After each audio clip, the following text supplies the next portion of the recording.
Come all of you good workers, good news to you I'll tell, of how the good old Union has come in here to dwell. Which side are you on? Which side are you on?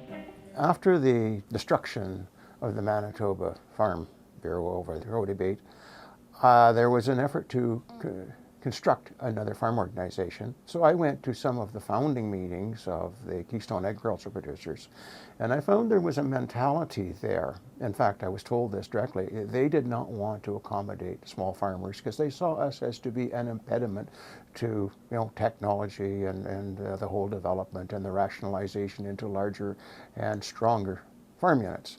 And so I didn't find a home there. And then in about 1983, I was approached by Ken Sigurdsson to become a member of the Farm Union. And I joined the Farm Union, and very quickly I found a home there. I found people that shared the value of community, of diversity in agriculture, and keeping food close to people. And farm organizations traditionally rise up. It's a grassroots revolt against some injustice. They accumulate huge membership over a period of about 3 years, and then they very quickly fade away.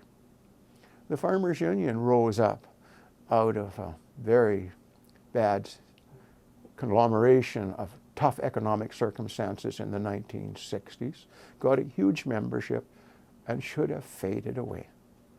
And for a while we did fade. And for a while, if you followed the projections, one could think that perhaps Jake Schultz's prediction, we were going to outlast the longevity of others.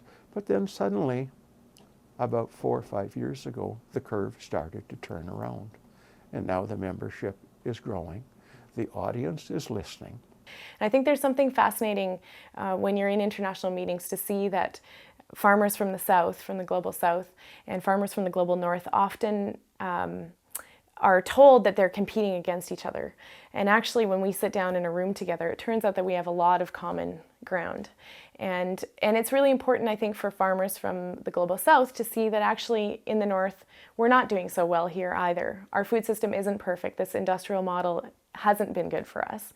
And that way we can kind of work together on positive solutions and push away a lot of that rhetoric that we are told often from international corporations and others. We also end up doing solidarity work because we have friends and we are allies with these people as well. So for example, we've done some solidarity work around the coup in Honduras, around the massacre of peasants in Brazil, some human rights work as well as work that's directly tied to agriculture. Our main focus is still, and should be still, at the Canadian level and at the local and domestic level. But I really feel like our work would be enhanced if we, the more that we make those connections and the more that we understand that we're talking about the same things here as, farmers in Honduras are talking about, as farmers in Mali are talking about. And also there's so much to learn from the international work. Every time we have a delegate from the National Farmers Union attend an international event, they come back with all of this knowledge. We've been very good at participating internationally, and we need to still work on bringing that home in an effective way.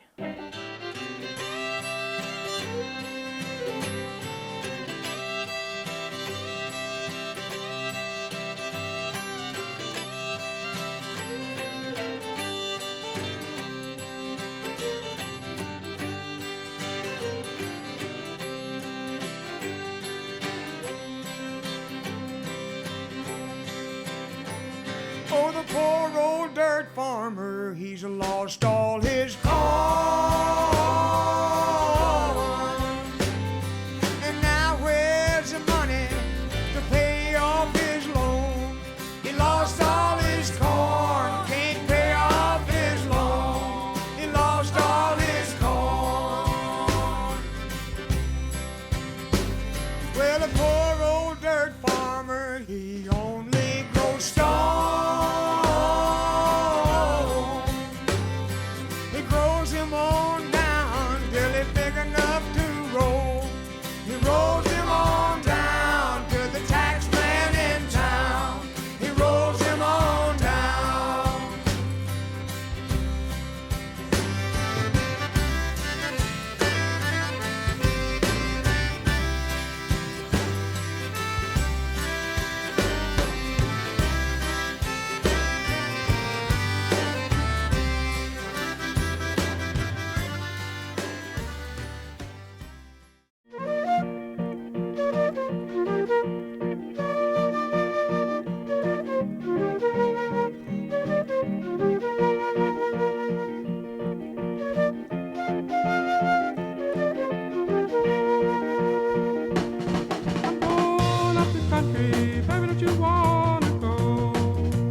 Well, the youth have had a voice in the NFU since the very beginning. We definitely have an advantage that it's been 40 years. You know, in 1969, an organization anywhere in Canada that was recognizing the voice of the youth was almost unheard of.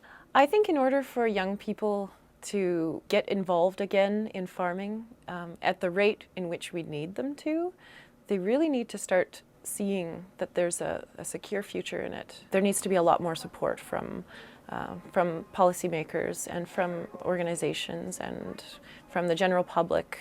You know, there's a lot of social discrimination that's going on even nowadays against, you know, rural life in general, also against choosing farming as a career. And we need to get over that, and we need to start realizing that without more people getting involved, we're really not going to have a food system at all. And so the major function of the National Farmers Union is really information, motivation, and activity. Unfortunately, the common belief in the world is that you should negotiate from a position of weakness. And the one thing that we learned, and anybody who learns in negotiation, is you always have to know what the other guy has that you need, and you have to know what you've got that he needs. The first to cooperate will lose. That's first lesson in negotiation. Know where your power is. The fact that we're converting fossil fuel into toxic material, fertilizer, chemicals, herbicides, insecticides, all of which are toxic.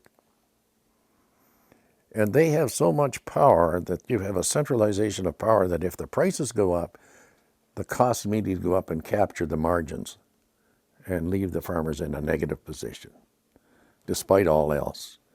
And it seems to me that it's now time to rethink the whole basis of how we farm. And we now know that we can do organic farming, that we don't have to use these materials. We change our farming methods, and we produce wholesome food.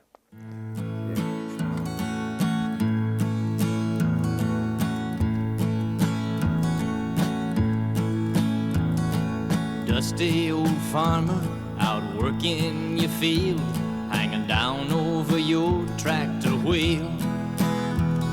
The sun beating down turned the red paint to orange and rusty old patches of steel.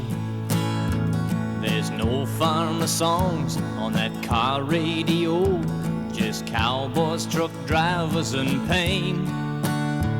Well, this is my way to say thanks for the meal, and I hope there's no shortage of rain.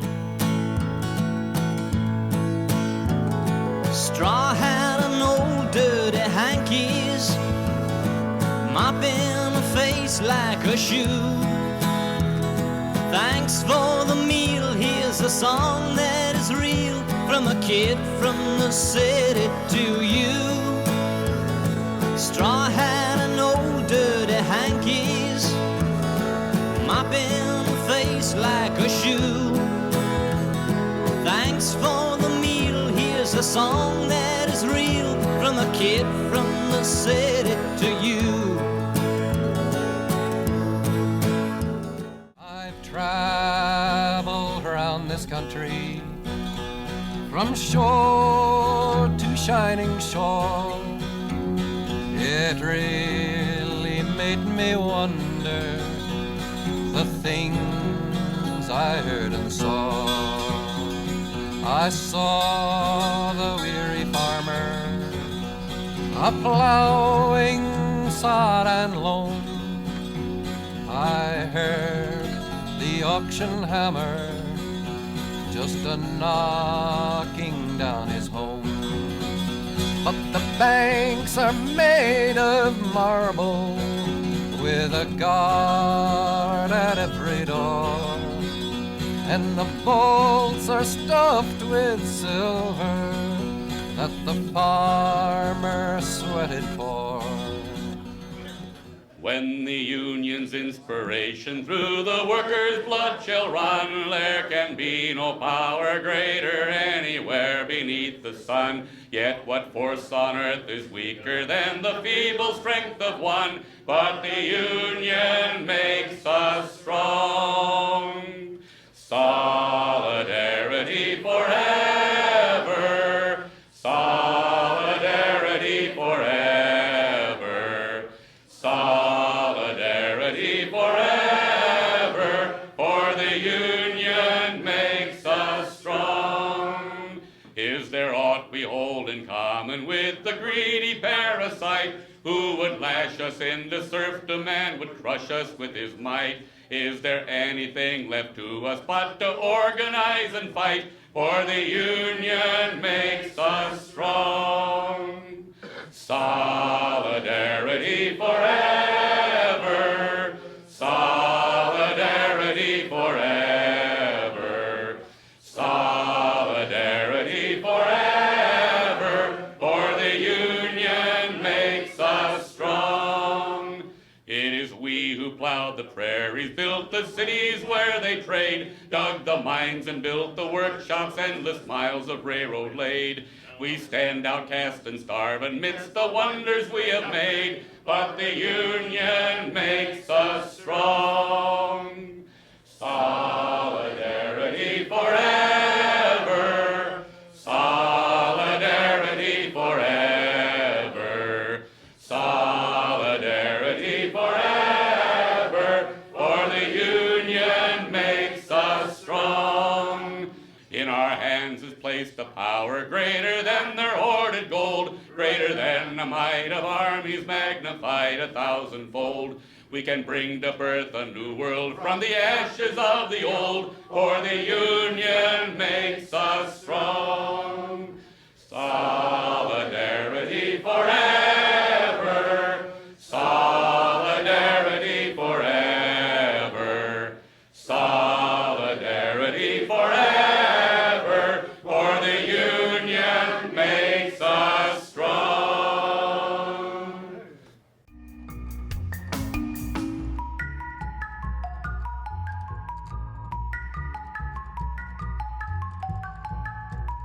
Oh!